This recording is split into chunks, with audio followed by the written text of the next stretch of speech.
नमस्कार दोस्तों, आपका स्वागत है crime story by Vivek channel पर, जहां हम आपको हर बार एक नई और दिलचस्प अपराध कथा सुनाते हैं। अगर आप हमारे साथ इस रोमांचक सफ़र का हिस्सा बनना चाहते हैं तो चैनल को सब्सक्राइब जरूर करें और घंटे के बटन को दबाएं ताकि हमारी हर कहानी आप तक सबसे पहले पहुंचे। 35 वर्षीय मनोज गाजीपुर गांव पूर्वी दिल्ली स्थित फ्लैट नंबर G195 में रहता था। यह फ्लैट इमारत की तीसरी मंजिल पर था। यह फ्लैट हरी सिंह का था, जिसे मनोज ने मात्र 2 महीने पहले किराए पर लिया था। इससे पहले वो भोवापुर में रहता था। मनोज के परिवार में पत्नी सीमा, वृद्ध मां निम्मो देवी और 3 वर्षीय पुत्री बबली थी। हालांकि उसके 2 बच्चे और थे, सचिन और भगत, पर वे दोनों नाना नानी के पास रहते थे। मनोज जिस बिल्डिंग में रहता था उसके करीब ही G200 नंबर का मकान था। मकान के ग्राउंड फ्लोर पर SK एंटरप्राइजेज नामक दुकान थी। इस दुकान में विद्युत उपकरणों की बिक्री तथा बनाने का काम होता था। मनोज इसी दुकान में काम करता था।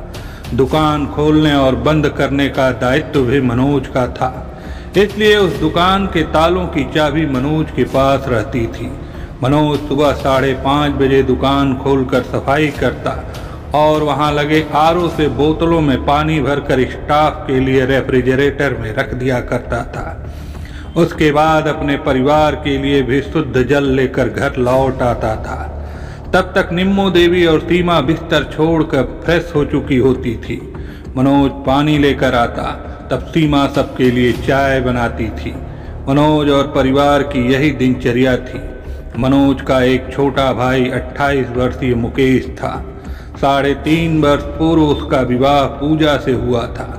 26 वर्षीय पूजा जिला मथुरा के सादाबाद थाना क्षेत्र के गांव कुमरा की रहने वाली थी। दोनों भाइयों का परिवार संयुक्त रूप से भोवापुर में रहता था।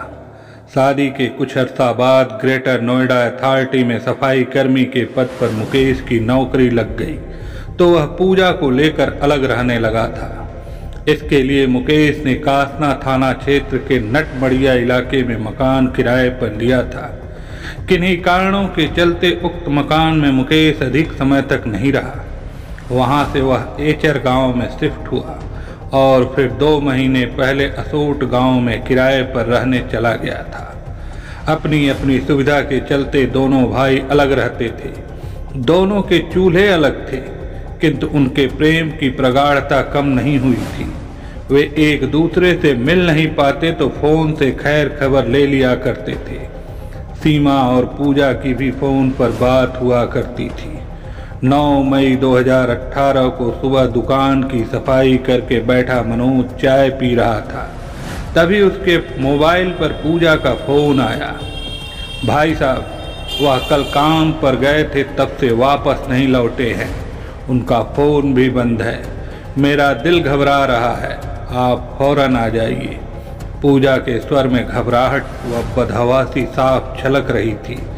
भाई के लापता होने की बात सुनकर मनोज को भी घबराहट होने लगी। निम्मो देवी ने चाय का प्याला फर्श पर रख दिया और बुक्का फाड़ कर रोने लगी। हाय मेरा लाल, बिना बताए तू कहाँ चला गया।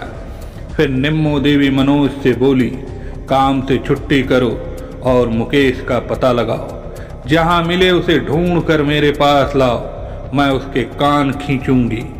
मनोज ने दुकान मालिक को फोन करके अपनी समस्या बताई। एक दिन की छुट्टी ली और असड़ गांव स्थित मुकेश के घर पहुंच गया। पूजा की सूजी आंखें गवाही दे रही थीं कि वह बहुत रोई थी। जेठ को देखकर वह फिर से रोने लगी।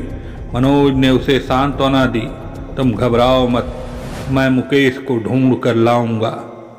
यह बताओ, तुम दोनों का झगड़ा तो नहीं हुआ था कि गुस्से में मुकेश घर नहीं आया हो, शराब पीकर कहीं पड़ा हो? नहीं भाई साहब, हमारा झगड़ा नहीं हुआ है, पूजा ने सिसकते हुए जवाब दिया। कल सुबह वह खुशी खुशी काम पर गए थे। मुकेश को कहीं जाना तो नहीं था? ऐसा तो नहीं कि उसे कहीं जाना हो और वह तुमको बताना भूल गया हो? बताना भूल गए थे तो मुझे फोन तो कर सकते थे। कल शाम से उनका फ़ोन भी लगातार बंद है। पूजा के आंसू तेज हो गए। भाई साहब, न जाने कैसे कैसे अंदेशे मुझे डरा रहे हैं। आप कहीं से भी उनको ढूंढ कर ले आइए। मनोज मुकेश को ढूंढने निकल पड़ा। सबसे पहले वो ग्रेटर नोएडा अथॉरिटी गया। पूछताछ करने पर पता चला कि बीते दिन 8 मई को मुकेश काम पर आया था। ड्यूटी ओवर होने के बाद ही गया था। इसके बाद कहाँ गया इसकी जानकारी उसके सहकर्मियों को नहीं थी। कुछ अन्य स्थानों पर मनोज ने मुकेश का पता किया। हर जगह से निराशाजनक उत्तर सुनने को मिला। आधा दिन से अधिक के प्रयासों का परिणाम शून्य रहा। तब मनोज को लगा कि मुकेश को ढूंढ निकालना उसके बस की बात नहीं है। यह काम केवल पुलिस कर सकती है। अतः पूजा को लेकर वह थाना कासना गया और उसकी ओर से मुकेश की गुमशुदगी दर्ज करा दी। पुलिस भी प्रयास करती रही और मनोज भी, किंतु मुकेश का कोई पता नहीं चला। खबर पाकर पूजा के मायके वाले भी आ गए थे। उन्होंने भी मनोज के साथ मिलकर मुकेश का पता लगाने का प्रयास किया, किंतु असफल रहे। मायके वाले पूजा को अपने साथ ले जाना चाहते थे, मगर मनोज ने विरोध किया। हम हैं तो पूजा मायके में क्यों रहेगी? क्या पता कब पुलिस उसे थाने बुलाए। जब तक मुकेश का पता नहीं चल जाता, पूजा हमारे घर में रहेगी। पूजा भी मायके नहीं जाना चाहती थी, अतः वह मनोज के साथ चली आई। मनोज पूजा को लेकर घर आया तो बूढ़ी माँ निम्मो देवी ने उसे दुआएं दी। बेटा मनोज, तुमने बड़ा नेक काम किया है। भाई, जेठ और बेटा हो तो तुम जैसा। ईश्वर तुम्हें इसका पुण्य देगा। मनोज ने जो काम नेकी समझकर किया था, नीति की दृष्टि से शायद वह बदी था। वह 23 जून 2018 की सुबह थी। रोज की तरह मनोज 5:30 बजे दुकान गया। दुकान से लौटने में देर हुई और निम्मो देवी, जिसे सुबह सुबह चाय पीने की आदत थी, हल्ला मचाने लगी। तब सीमा ने पति को फोन किया।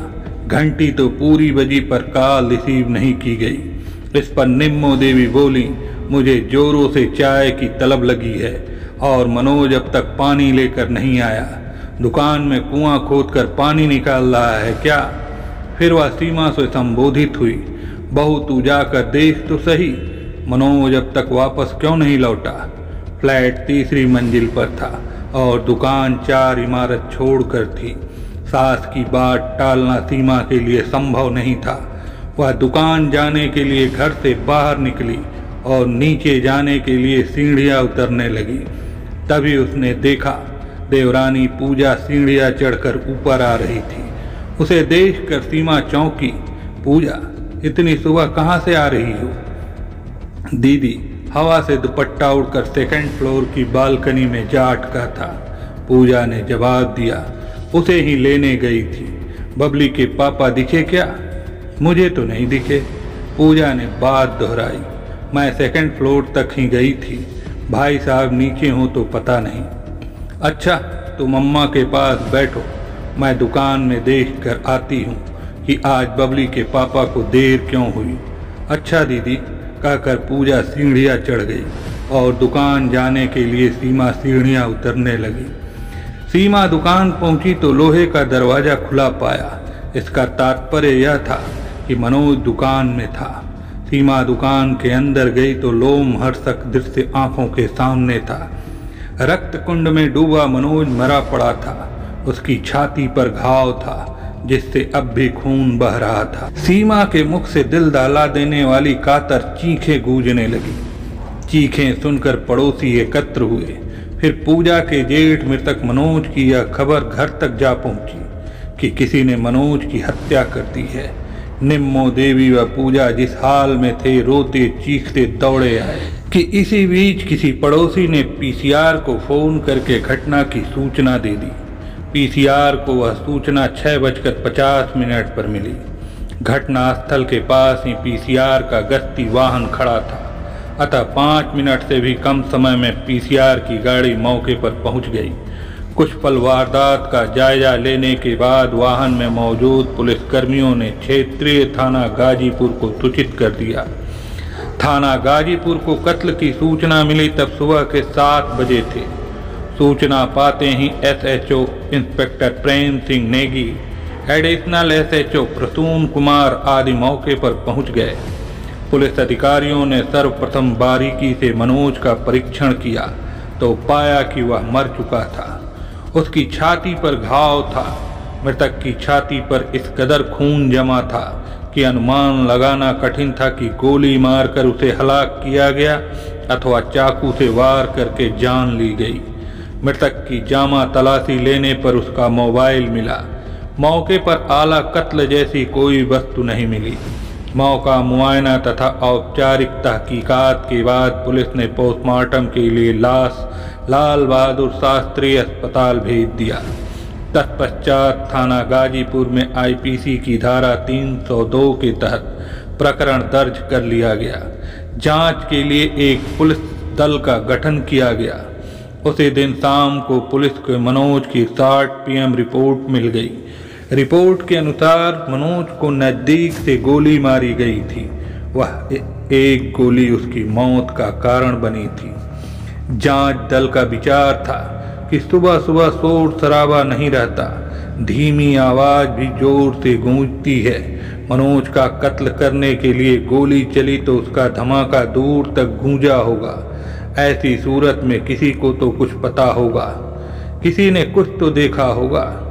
जांच दल के सदस्यों ने घटनास्थल के आसपास रहने वाले बहुत से लोगों से पूछताछ की, मगर सबका एक ही उत्तर था, जी नहीं, हमने गोली चलने की आवाज़ नहीं सुनी। गोली चली थी, उसी गोली से मनोज की जान ली थी, मगर फायर का धमाका किसी ने नहीं सुना। जांच दल का दिमाग चकरा रहा था। यह कैसे संभव है कि इसके बाद जांच दल ने अपना ध्यान मौके के आसपास लगे क्लोज सर्किट कैमरों पर फोकस किया।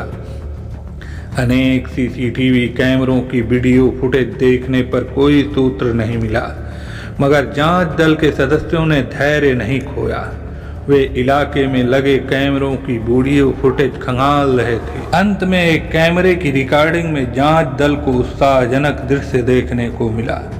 घटना के समय से कुछ देर पहले अर्थात 6:40 पर एक युवक संदिग्ध अवस्था में दिखाई दिया। वह नेशनल हाईवे 24 से गाजीपुर गांव में उतरने वाली सड़क की सीमेंटेड रेलिंग पर बैठा था। 6:42 पर वह उठा तो वीडियो धुंधली होने के कारण जांच दल नहीं जान सका कि युवक हाईवे पर गया था या नीचे उतरकर गाजीपुर गांव में आया था। पुलिस ने उक्त वीडियो फुटेज अपने कब्जे में ले लिया।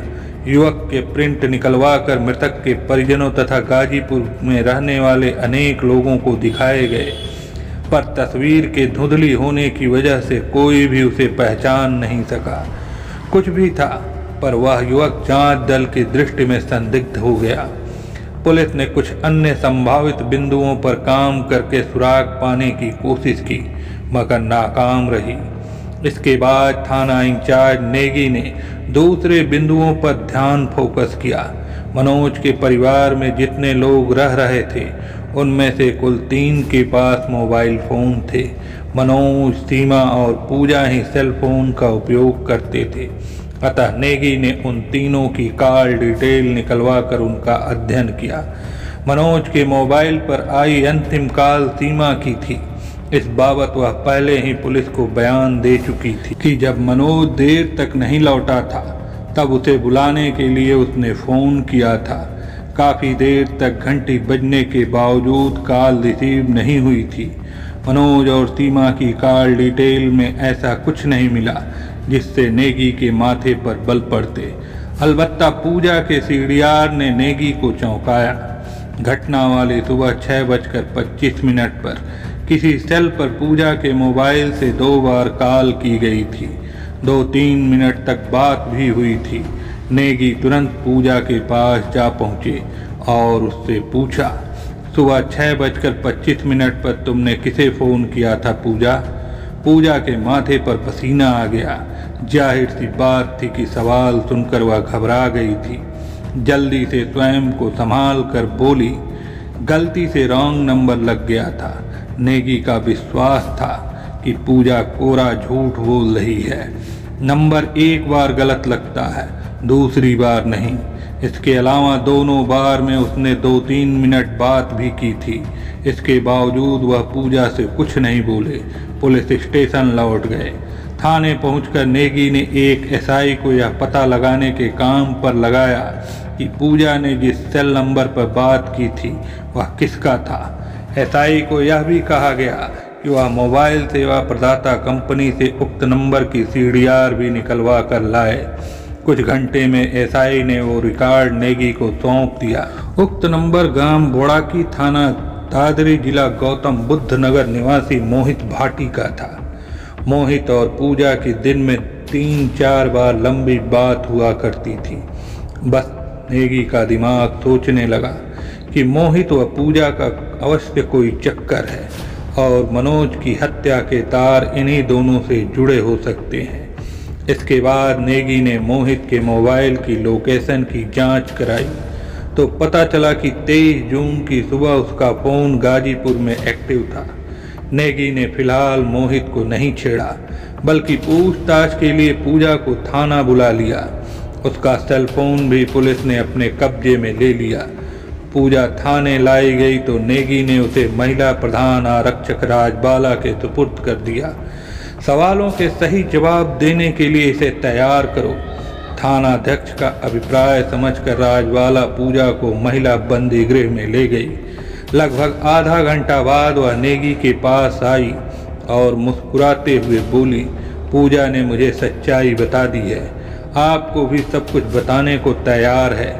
जांच दल के कुछ सदस्यों सहित नेगी ने पूजा से पूछताछ की तो अनेक रहस्यों पर से पर्दा हट गया। जांच दल ने 24 जून को सुबह 4 बजे मोहित के घर पर तबीज देकर उसे भी गिरफ्तार कर लिया। उसकी निशानदेही पर पुलिस ने हत्या में प्रयुक्त तमंचा भी बरामद कर लिया। मोहित से पूछताछ के बाद बाकी बची रहस्यों की परतें भी खुल गईं। इसके साथ ही सेक्स के जुनून की एक ऐसी विचित्र कथा प्रकाश में आई जिसने एक नहीं 2 जानें ली थी। मनोज व मुकेश के पिता का नाम झूमन लाल था।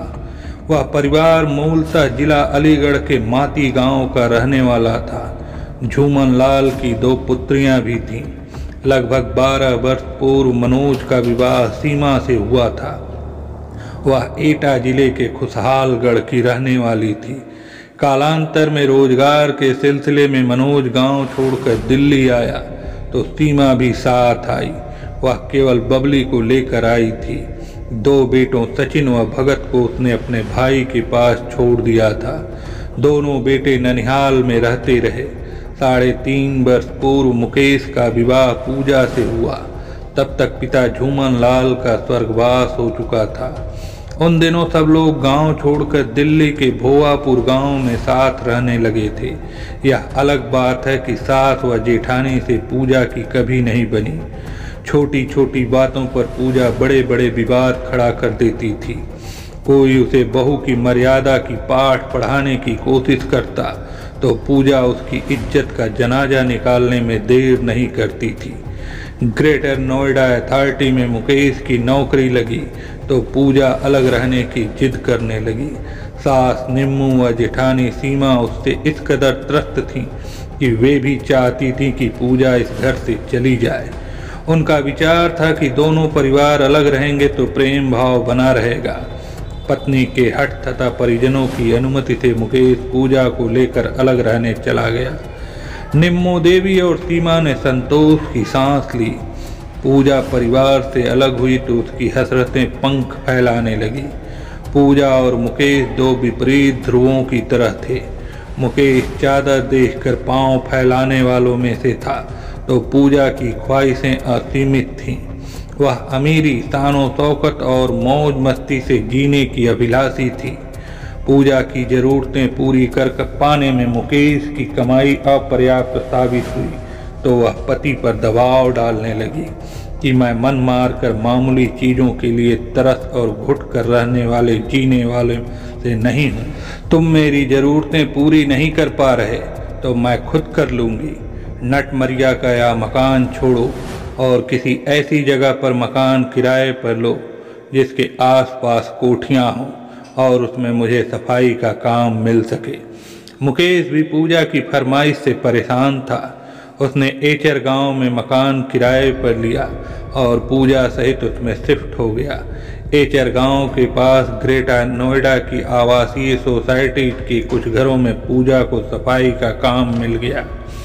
पूजा जो भी पैसा कमाती अपने शौक श्रृंगार पर खर्च करती थी। इधर कमाओ उधर उड़ाओ, यही उसके जीवन का सिद्धांत था। एचर गांव में मुकेश का एक रिश्तेदार रहता था। उसके घर में मोहित का आना जाना था। 29 वर्षीय मोहित भाटी 10वीं पास था। पढ़ाई छोड़ने के बाद उसने कुछ अर्सा ड्राइवरी की। पिता की भूमि का ग्रेटर नोएडा विकास प्राधिकरण पहले ही अधिग्रहण कर चुका था। जमीन का मुआवजा मिला तो उस रात इसने मोहित का दिमाग घुमा दिया। ड्राइवरी छोड़कर वह दुनिया की रंगीनियों में खो गया। घूमना फिरना, शराब पीना, नई नई युवतियों को जाल में फांस कर उन्हें भोगना उसका सगल बन गया। परिजनों ने मोहित को ऊंची उड़ान भरते देखा तो जमीन पर लाने के लिए उसकी शादी ऊषा से कर दी। वक्त बीतने के साथ मोहित 2 बच्चों का पिता भी बन गया। इसके बावजूद उसने अपना आचरण नहीं सुधारा। रिश्तेदार के घर पर मोहित व मुकेश की मुलाकात हुई। दोनों खाने पीने के शौकीन थे। एक दिन जाम लड़े तो उनकी दोस्ती हो गई। उन्हीं दिनों किसी काम के लिए मुकेश को 10,000 रुपये की ज़रूरत थी। उसने मोहित से उधार मांगे तो 1 महीने में लौटाने के वायदे पर उसने 10,000 रुपये दे दिए। 1 महीना पूरा हुआ पर मुकेश मोहित का उधार नहीं चुका सका। वह उधार चुका पाने की स्थिति में था ही नहीं। अतः मोहित तकादा करने उसके घर जा पहुंचा। मुकेश घर में था मगर मोहित के सामने आने के बजाय छुप गया और पूजा को आगे कर दिया। इसे चाय पानी पिलाकर चलता करो। जब मोहित ने रूप सौंदर्य से लदी फंदी पूजा को देखा तो उस पर मोहित हो गया। सोचा मुकेश रुपए लौटाए तो ठीक, न लौटाए तो भी ठीक। रुपए नहीं देगा तो तगादे के बहाने घर आता रहेगा, पूजा को सेट करेगा और उसकी देह से ब्याज सहित मूल वसूल कर लेगा। मोहित का मन मचला तो पूजा के बुलावे पर वह उसके घर में जा बैठा। पूजा ने चाय बनाई तो बड़े प्रेम से उसने चाय पी और पूजा से गपशप करता रहा। चाय पीने के बाद मोहित चला गया। मुकेश उधार चुकाने के मूड में नहीं था, इसलिए मोहित का सामना नहीं कर रहा था। मोहित के स्वार्थ पूर्ति की दिशा में यह बात अच्छी थी। पैसा वसूली के बहाने वह बार बार पूजा के पास पहुंचने और उसके घर में बैठने लगा। बातचीत से मोहित जान गया था कि पूजा लालची स्वभाव की है, पैसा ही उसकी कमजोरी है। अतः वह तगादा करने के लिए कभी खाली हाथ नहीं जाता। कभी फल, कभी मिठाई, कभी कोई वस्त्र ले जाता। किसी कारण उपहार नहीं ले जा पाता तो लौटते वक्त पूजा के हाथ पर 500 रुपये रख देता, अपने लिए कुछ खरीद लेना। इन्हीं मेहरबानियों के चलते पूजा भी मोहित पर आसक्त हो गई। उसे मोहित के आने का इंतजार रहने लगा। मोहित के साहस में बढ़ोतरी हुई। वह छेड़छाड़ करने लगा। पूजा को उस छेड़छाड़ में मजा लेते देखा तो एक दिन वह अपनी सीमाएं पार कर गया। इसमें पूजा ने भी उसका भरपूर साथ दिया। मोहित ने पूजा को ऐसा आनंद विभोर किया कि वह उसकी दीवानी हो गई। दीवानी होती भी क्यों नहीं। पति मुकेश की देह से जहाँ पसीने की दुर्गंध आती थी, वहीं मोहित के बदन से मन मोह लेने वाले इत्र की खुशबू में वह बहकती थी। सेक्स का वह मजा हुआ खिलाड़ी भी था। अब मोहित अक्सर दरवाज़ा बंद करके पूजा के घर में पड़ा रहने लगा। परिणाम यह हुआ कि गांव में पूजा व मोहित के अवैध संबंध की चर्चा होने लगी। उक्त चर्चा जब मुकेश के कानों में पड़ी तो वह मोहित से मिला कि तुम्हारी वजह से गांव में पूजा की बदनामी हो रही है, तुम मेरे घर मत आया करो। ब्याज समेत मेरा मूल चुका दो, तुम्हारे घर की तरफ मुंह करके थूकूंगा भी नहीं। मुकेश के पास तो पैसा नहीं था, ना कहीं से वह 10,000 की व्यवस्था करके मोहित को दे पाने की हैसियत में था। अतः वह चुप रह गया। तगादे का बहाना भी अब गौड़ हो गया। पूजा से रास रचाने के लिए मोहित सीना तान कर आने लगा। उसका मानना था कि पत्नी से अवैध संबंध को मुकेश ने सहमति दे दी। रास रंग पर विराम तब लगा जब पूजा गर्भवती हो गई। मोहित ने गर्भवती स्त्री को भोगना उचित नहीं समझा और पूजा के पास जाना बंद कर दिया। हाँ, मुकेश पर दबाव बनाए रखने के लिए वह उससे ब्याज व मूल का तगादा अवश्य करता रहा। घटना से 3 महीने पहले पूजा ने पुत्री को जन्म दिया। पूजा सोहर नहा ली तो मोहित पुनः उसके पास जाने लगा। पूजा ने भी उसके लिए अपनी व्याकुल बाहें फैला दी। मुकेश मोहित का कर्ज चुकाने की स्थिति में नहीं था और उससे मुक्ति भी पाना चाहता था। अतः उसने असड़ गांव में मकान किराए पर लिया और एक सुबह चुपके से पूजा व बच्ची सहित वहां शिफ्ट हो गया। मुकेश का मानना था कि मोहित उसका नया घर नहीं ढूंढ पाएगा। वह भूल गया कि आस्तीन में उसने हवस की नागिन पाली हुई है और वह सेल फोन भी इस्तेमाल करती है। पूजा ने फोन से अपने नए घर का पता मोहित को बताया तो वह दूसरे दिन ही वहां जा पहुंचा। मोहित को देखकर मुकेश के हाथों के तोते उड़ गए। इसके बावजूद वह मोहित का कुछ बिगाड़ नहीं सका। मोहित का वहां भी आना जाना शुरू हो गया।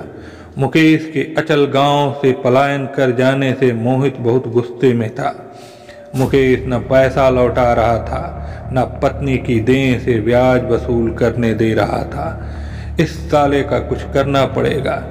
मुकेश का क्या करें? इस दिशा में मोहित ने सोचा तो उसकी हत्या करने का उसने निर्णय कर लिया। मुकेश को ठिकाने लगाने के बाद वह पूजा को रखैल बनाकर रख सकता था।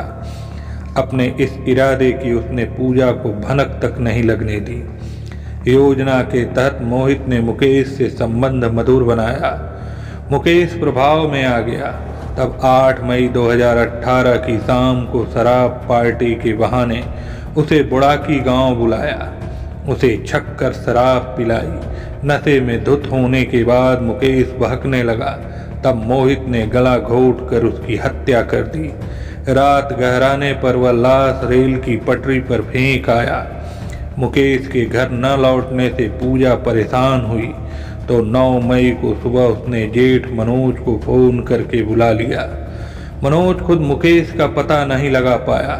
तब पूजा को थाना कासना ले गया और उसकी ओर से गुमशुदगी दर्ज करा दी। मोहित डरा कि मुकेश का पता लगाते हुए पुलिस कहीं उस तक न पहुंच जाए। अतः वह पूजा से मिला और उसे बताया कि मुकेश के लिए परेशान मत हो, मैंने गला घोंट कर उसे मार दिया है और लाश ठिकाने लगा दी है। पति की हत्या की बात सुनकर पूजा बुक्का फाड़ कर रोने लगी।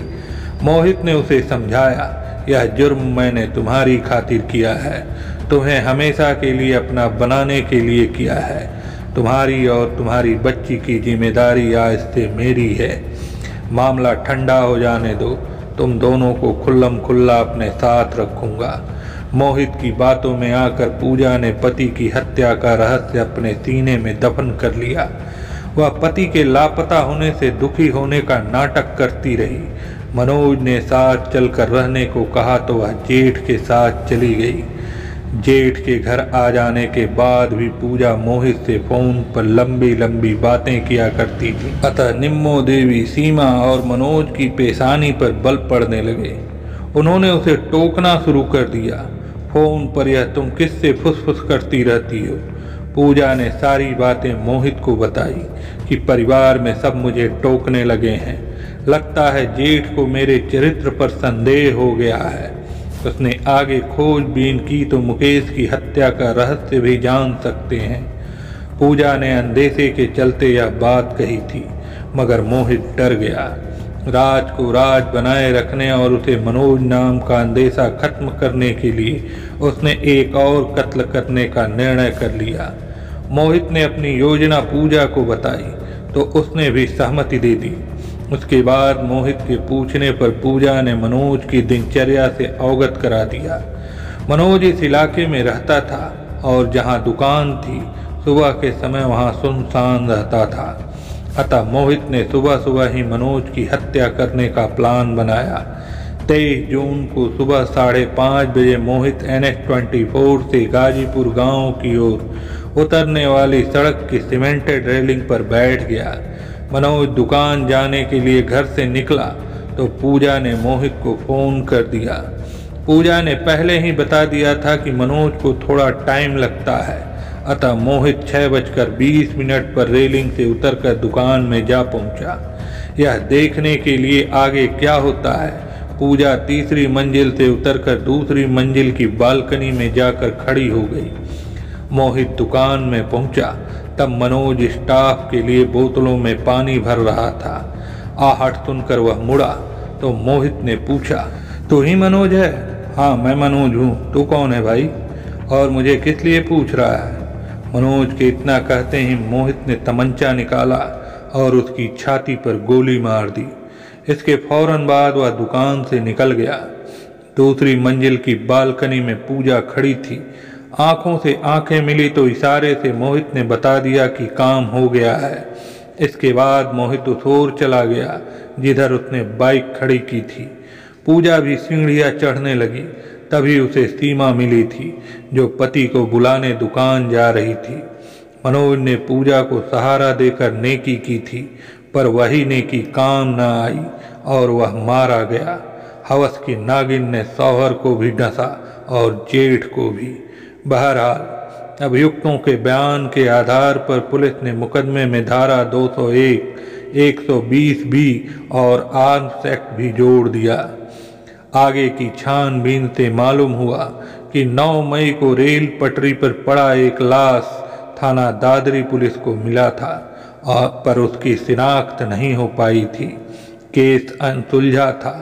पूछताछ के बाद मोहित व पूजा को कड़कड़डूमा कोर्ट में पेश किया गया, जहां से वे जेल भेज दिए गए।